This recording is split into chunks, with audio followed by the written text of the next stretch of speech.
What's going on, guys? It's your boy Isaac Parks, also known as Isaac Punts. Today we are out here. I had somebody ask about drills for consistency, and there's 1,000 drills for consistency. If you want the #1 drill for consistency, take more drops. Pick up a ball, right? Like so, okay? Give yourself a little toss, drop it, pick it back up, do it again. You do that 100 times a day, you're gonna be a better punter. Don't believe me, believe AJ Cole. He's the guy who told me 100 times a day is his go-to routine for a long time. And I'm not one to argue with the best punter in the NFL right now, so probably shouldn't either. But that's not the only way. This is boring, it's monotonous. If you wanna be great, you gotta do the monotonous stuff. But if you're already doing some of that and you wanna just push it over the top, but don't wanna just be bored to death doing line drills, no steps, 1 steps every single day, today, I've got a couple games that are gonna secretly help you become a better punter. But first, let me interject. What's going on, guys? My name is Isaac Parks. You probably know me as Isaac Punts online. I am starting a GoFundMe. I am down to my last 2 footballs, okay? And if you've ever punted or played any sort of sport, you know that only 2 is not really enough to get a lot of work done. And it's been really hard. That's why my second channel hasn't been super active. It's hard for me to get out and make high quality content with only 2 footballs because it's just a lot of kick 2, go shag, kick 2, go shag, kick 2, go shag, and it's just not very fun for me to do. It's not very easy for me to make. So the goal that I'm setting, I just want to get 6 new balls. Okay, that'll give me 8 total. And this isn't just going towards my content. I still coach, so if you ever have worked with me, you'll know that I use those balls a lot and let you guys use them to get in a couple extra reps during your sets. And also, this upcoming season, I really want to get a couple of the rising seniors out here to train, get them some tape for you guys, and just help with the channel a lot. So $1,000 is the target goal. I know it's a lot of money, but if we can reach it and I can get those new footballs, it's gonna greatly help the channel. It's gonna make this whole thing run a lot smoother. So if you've enjoyed ever watching my content, consider just throwing a couple dollars to help me get to this goal. And, regardless, I'm gonna keep the content coming. I look forward to seeing you back on YouTube. That's a good play. The first one, my favorite, great way to just work on a couple different styles of punts, move the ball around in different field locations. It does a lot of good stuff for you. But you got Punt Golf, okay? Punt Golf is the #1 game to just like work a couple different styles of punts from different areas of the field and just have fun with it. It's a great way to just dig around with your friends, and if you're being a little form focused, you can get a lot better by playing it.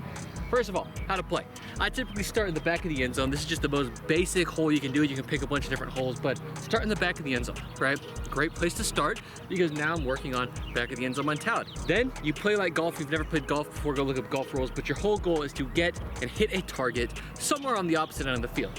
My first hole is usually through the opposite uprights, okay? And all I'm trying to do from the back of the end zone is hit it past midfield. Obviously you want a favorable roll. It's not always guaranteed, but just drive the ball as far as you can.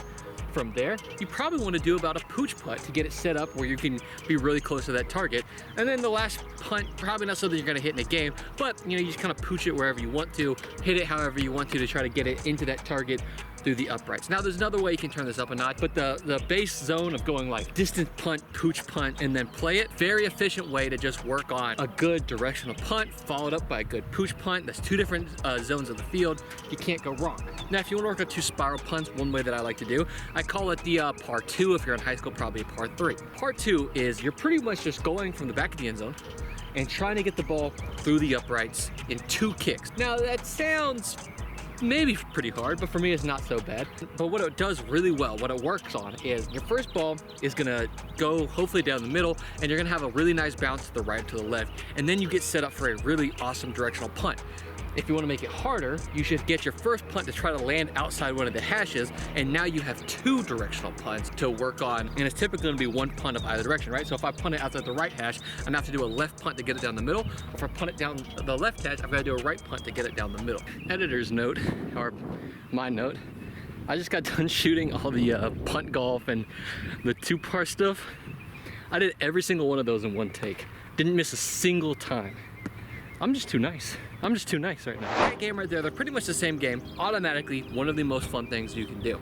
The next one is a game that I used to play a lot that Coach Perez, the Punt Factory, Aaron, whatever you call them, talked about. He does it a little bit different than I do, but I think he just called it the 4.5 game, where pretty much you want to hit 5 punts and try to average across those 5 punts 4.5 5 seconds of hang. In doing so, you're getting the opportunity to pretty much challenge like that game mindset where your next punt's kind of based on your previous punt. You get to kind of just stay in the zone, and the focus is more on consistency and just trying to hit a good ball. Now I played it 40, pretty much the opposite, 45, or across 5 punts, I would want to average 45 yards or greater. That's what I did in college to get my average up, was just try to average 45 yards. So if I hit one that was 40, I knew the next one had to be 50, or if I hit one that was 47, I was like, okay, I'm coasting, let's just try to keep it above 45 and get to a good 45-yard average. And if you look at my stats in college, they're pretty solid. So what I really like about this one is it just focuses you to stay one ball at a time, right? Focus on the punt you're currently hitting. And then once you hit it, it's like, okay, hey, I gotta rinse that because now I've got 5 total punts I'm gonna think about. So let's kind of keep the whole context of a game in mind and not just be total ball to ball. So it's good and bad in that regards, right? I've seen guys who don't keep a total game in mind, will hit one good ball and think they had a good game. Meanwhile, they averaged something that's not so hot, but they're like, oh, dude, I hit a 50-yard punt, man. I was balling out. It's like, no, you averaged 31. Your other punts are all under 10 yards. I'm glad you hit one good ball though, you know?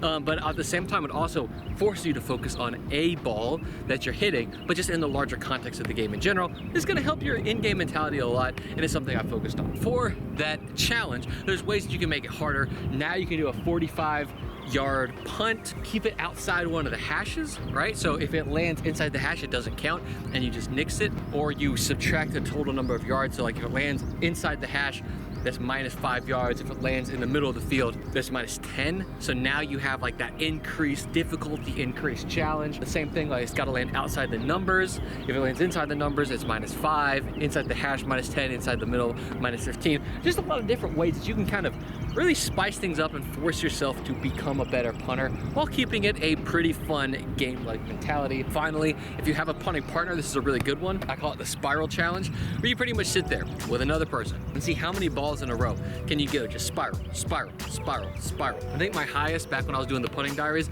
I got up to about 22. I know when I was back at A&T, I broke in 30 at one point, but never got it on film, so I don't count it. So 22, somewhere in that ballpark, is the highest that I'd ever done. And that's just like a really good way to continuously focus on just contact, right? At the end of the day, nothing matters but contact. Once you get to about 10 to 15, you start to sweat a little bit, right?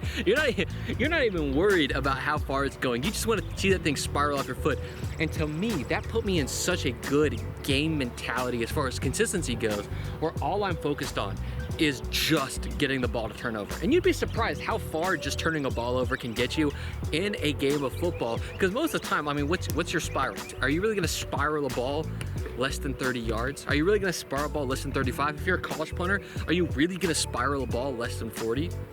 Probably not. So when you're just focusing on that contact, and when the game starts to pick up and get tense and you start to feel like, oh, there's a lot of riding on it, this game did a lot for me in terms of just like staying smooth, staying fluid, finding what I needed to focus on when I had to turn a ball over, right? When you hit number 20 on spirals and you have to turn over 21 to keep going, what are you focusing on? How are you gonna hit that ball? And that translates amazingly well into the final game. Now, if you have a game that you like to play, leave it in the comments. I'd really like to know what helps you tick. What do you do that kind of makes you more of a better punter while also having some fun with it? And always, I hope you're having an amazing day. If this ball's good, I'm gonna try to turn the camera. So notice this time I'm not wiping my face. That's because I didn't actually shoot all the extra footage before recording the video. Isn't that smart? But that means that this is my first ball of the day. So if it's decent, have a good day and peace. It's decent. Look at that. Boom. 47 yards. We'll take it.